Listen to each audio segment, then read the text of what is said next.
안녕하세요. 오늘 읽을 작품은 김시습의 금오신화입니다. 만복사적 보기. 만복사 저포놀이. 전라도 남원부에 양시성을 가진 서생이 일찍이 부모를 여의고 아직 장가를 들지 못하고 만복사 동쪽 방에서 홀로 살고 있었다. 그 방 밖에는 배나무 한 그루가 서 있었는데 바야흐로 봄을 맞이하여 꽃이 활짝 피어서 마치 옥나무에 은덩어리가 매달려 있는 것 같았다. 양서생은 언제나 달밤이면 그 나무 밑을 거닐면서 낭랑한 목소리로 시를 읽곤 했다.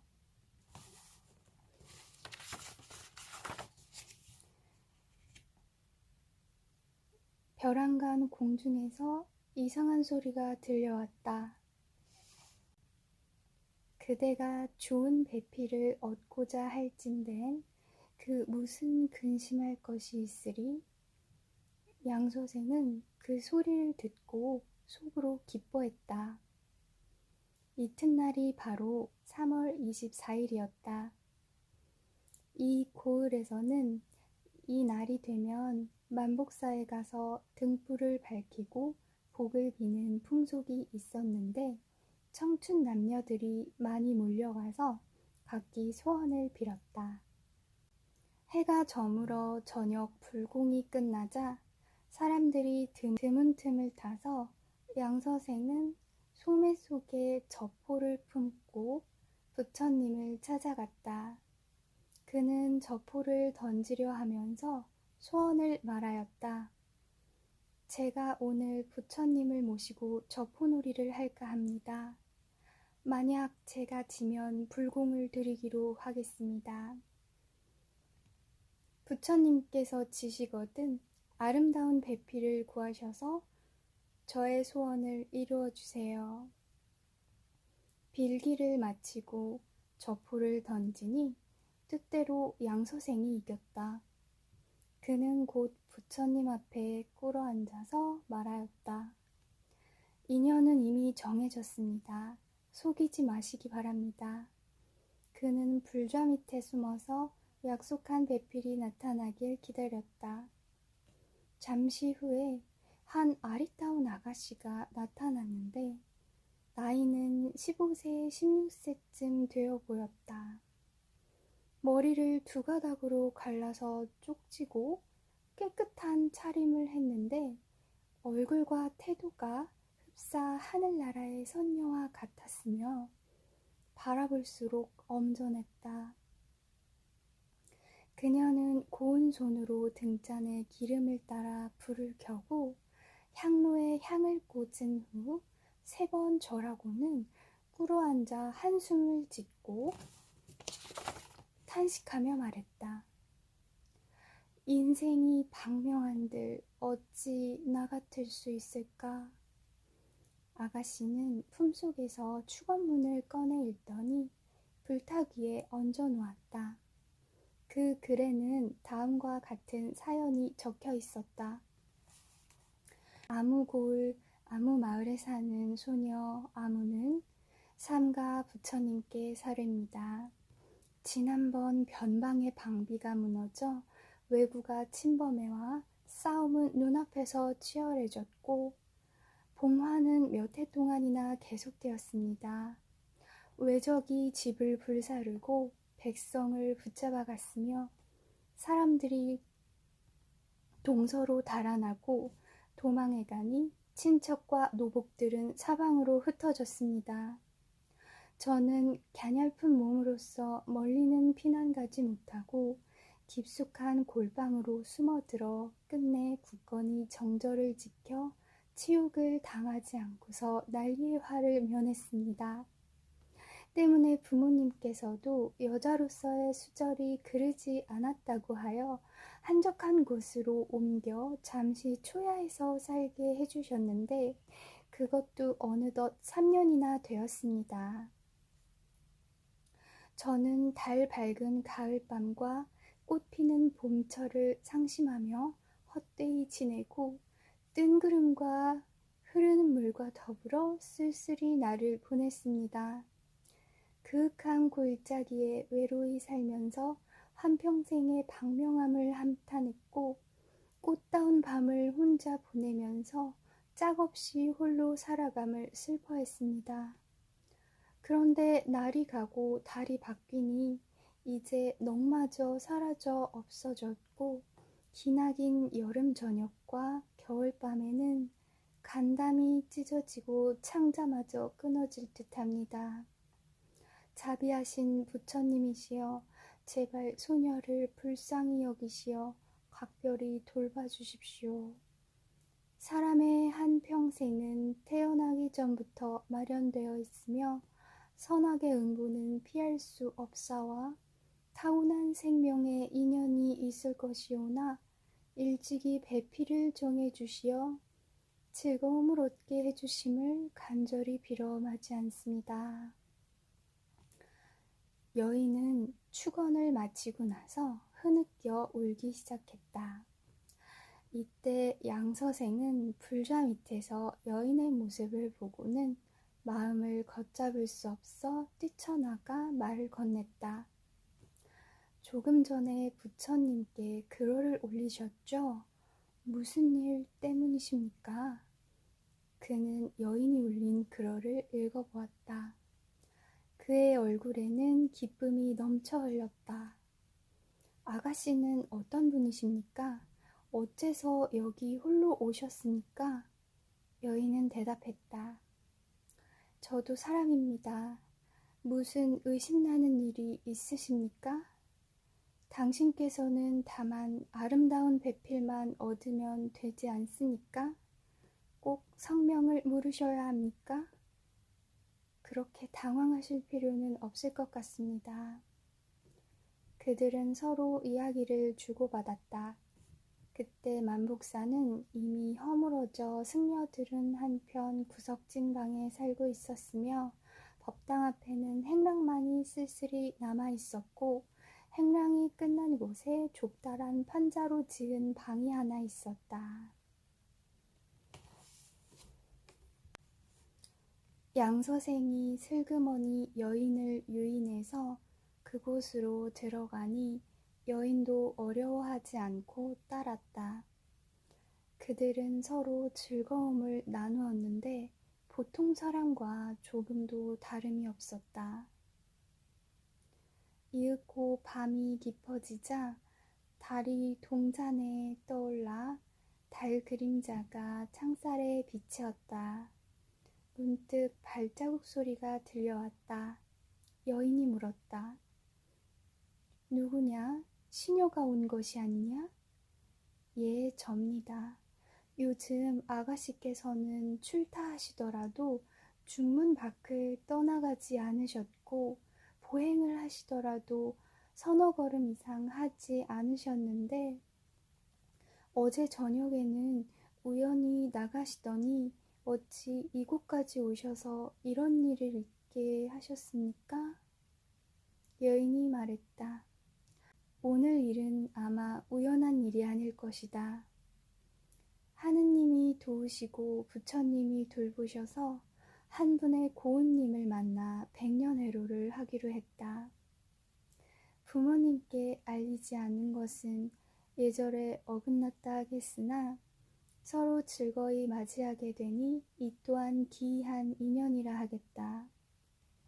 너는 집에 가서 앉을 자리와 주거를 가져오너라. 시녀는 분부에 따라 돌아갔다. 오래지 않아 뜰에 술자리가 베풀어졌는데 밤은 이미 사경이 되려고 했다. 시녀는 안석과 술상을 품위 있게 펼쳐놓았는데 기구들이 모두 말쑥하며 문이라곤 찾아볼 수 없었다. 술에서 나는 향내가 강렬하게 풍겼다. 정녕 인간 세상의 것은 아니었다. 양서생은 비록 의심이 나고 괴이하게 여겼으나 여인의 말씨와 웃음소리가 맑고 고우며 얼굴과 몸가짐이 얌전했으므로 틀림없이 귀한 집 처녀가 담을 넘어온 것이려니 생각하고는 더 의심하지 않았다.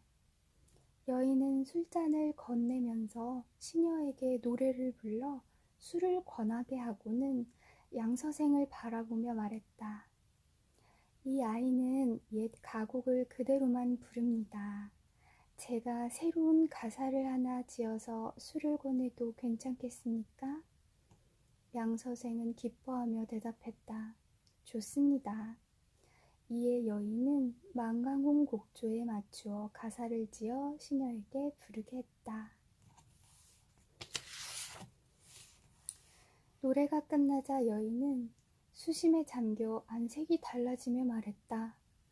일찍이 복례산에서는 약속을 어겼습니다만 오늘 소상에서 옛 낭군을 다시 뵙게 되었으니 어찌 하늘이 준 다행이 아니겠습니까?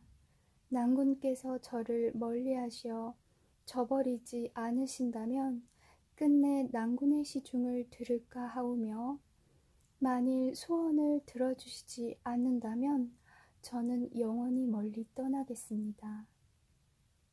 양서생은 이 말을 들으니 한편 느껴웠으나 또한 놀라면서 말했다. 어찌 당신의 분부를 따르지 않겠습니까?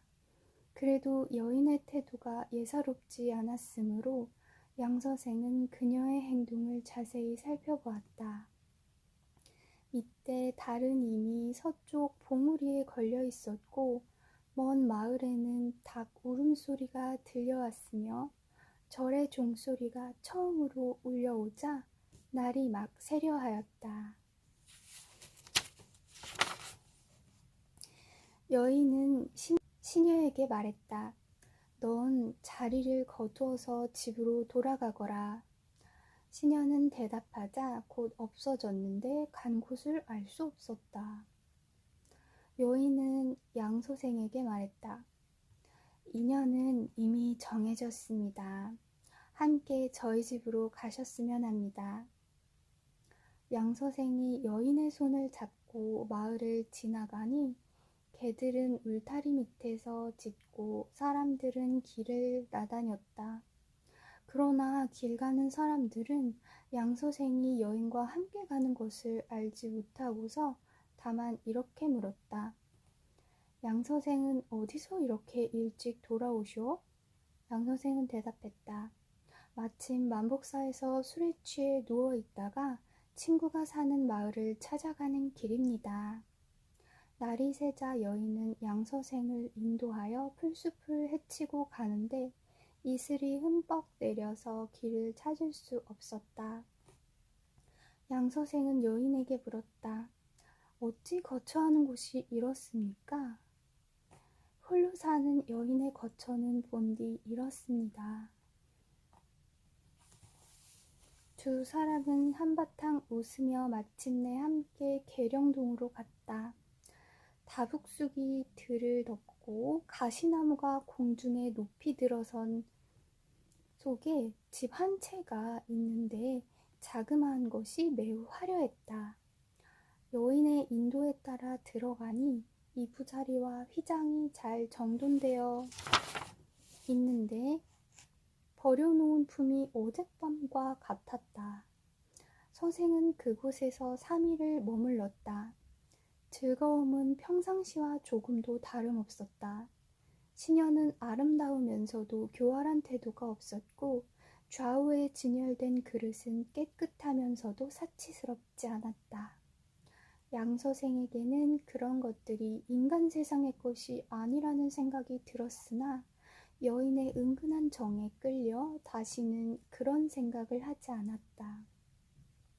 사흘 후 여인은 양서생에게 말했다.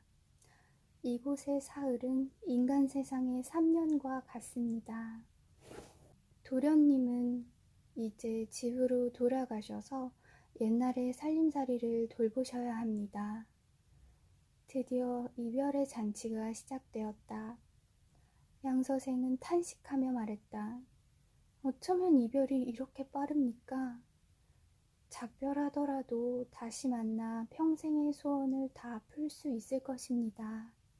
도련님이 누추한 이곳까지 오시게 된 것은 반드시 예전의 인연이 있었기 때문입니다. 저희 이웃 친척들을 한번 만나보시는 것이 어떻겠습니까? 예, 좋겠습니다. 여인은 주발 하나를 내어 양서생에게 주며 말했다. 내일 저는 부모님으로부터 보련사에서 음식을 대접받게 되었습니다. 난군께서 저를 버리시지 않으신다면 보련사로 가는 길가에 기다리고 계시다가 저와 함께 절로 가셔서 저희 부모님께 인사를 드려주세요. 좋습니다. 이튿날 양서생은 여인이 시키는 대로 주발을 가지고서 보련사로 가는 길가에서 기다리고 있었다. 이윽고 과연 어떤 귀족 집안에서 딸의 대상을 치르기 위해 수레와 말을 길에 늘어세우고 보련사로 찾아오는 것이었다. 그때 길가에 한 서생이 주발을 들고 서 있는 것을 보자 종자가 주인께 말했다. 우리 아가씨 장례 때 무덤 속에 같이 묻었던 물건을 벌써 어떤 사람이 훔쳐 가지고 있습니다. 뭐가? 어째? 저 서생이 가지고 있는 주발이 그것입니다. 주인은 마침내 말을 타고 양서생에게로 다가가서 물어보았다. 양서생은 그 전날 여인과 약속한 일을 그대로 말해주었다. 여인의 부모는 놀라고 의아하게 생각하더니 이윽고 입을 열었다. 내 슬하에는 단지 딸 하나만 있었네. 그런데 그 딸이 왜구들의 난리 때 싸움판에서 죽었지. 미처 정식으로 장례도 치르지 못해서 계령사 옆에다 가매장을 하고는 오늘 내일 장사를 미루어 오다가 오늘에 이르게 되었네. 오늘이 벌써 대상날이라 절에서 제를 베풀어 명복이나 빌어줄까 해서 가는 것일세. 자네가 약속을 지키려거든 내 딸을 기다리고 있다가 같이 오게. 그리고 조금도 놀라지 말게. 말을 마치자 귀인은 먼저 보련사로 떠나갔다. 양서생이 우두커니 서서 기다리고 있으려니까 약속한 시간이 되자 과연 한 여인이 시비를 데리고 자늑자늑 걸어오는데 바로 그 여인이었다. 그들은 서로 기뻐하며 손을 잡고 함께 절간으로 들어갔다. 여인은 절 문에 들어서자 부처님께 예배를 드리더니 흰 휘장 안으로 들어가는데 친척들과 승려들은 모두 그녀를 보지 못하고 유독 서생의 눈에만 보일 뿐이었다. 여인이 양서생에게 말했다. 진지나 드십시다. 양서생은 여인이 한 말을 그녀의 부모에게 아뢰었다. 부모는 그 말을 시험해 보기 위해 밥을 같이 먹게 했더니 수저 놀리는 소리만이 들릴 뿐이었으나 인간이 먹는 것과 조금도 다름이 없었다. 여인의 부모는 이에 경탄에 마지 않더니 양서생에게 권하여 휘장 옆에서 함께 자게 했다. 그들의 얘기 소리가 밤중에 분명히 들려왔으나 사람들이 가만히 엿들으려 하면 갑자기 중지되곤 했다. 여인이 말했다. 제 행동이 법도를 어긴 것은 저도 잘 알고 있습니다. 저도 어릴 때 시경과 서경을 읽었으므로 예의에 대해서는 대강 알고 있습니다. 시경의 건상과 상서에서 이른 내용이 다 부끄러운 것임을 모르는 건 아닙니다. 그러하오나 다북 속 우거진 속에 오랫동안 묻혀 있어 들판에 버림받은 몸이 되고 보니 사랑의 정서가 한번 일어나자 끝내 걷잡을 수 없었습니다. 지난번에 절에 가서 복을 빌고 부처님 앞에서 향불을 피우면서 한평생의 방명을 스스로 탄식했더니 뜻밖에도 3세의 인연을 만나게 되었으므로 검소하고 부지런한 안악으로서 도련님을 받들어 평생을 모시고자 했습니다. 애달프게도 업보는 피할 수 없어 저승으로 떠나야 했습니다. 즐거움을 채 다하지도 못했는데 슬픈 이별이 닥쳐왔습니다. 저는 이제 떠나야 합니다. 밤이 지나고 날이 새면 구름과 비는 양대에서 떠나야 하고 저희들의 복을 빌러온 이들과도 다 이곳에서 헤어져야 합니다. 이제 한번 가면 훗날을 기약할 수 없습니다. 도련님, 정말 슬프고 황급하여 무어라 말씀드릴 수 없습니다. 이윽고 영혼은 떠나갔다. 여인이 전송을 받을 때는 울음소리가 끊어지지 않더니 문 밖에 이르러서는 다만 은은히 소리만 들려왔다.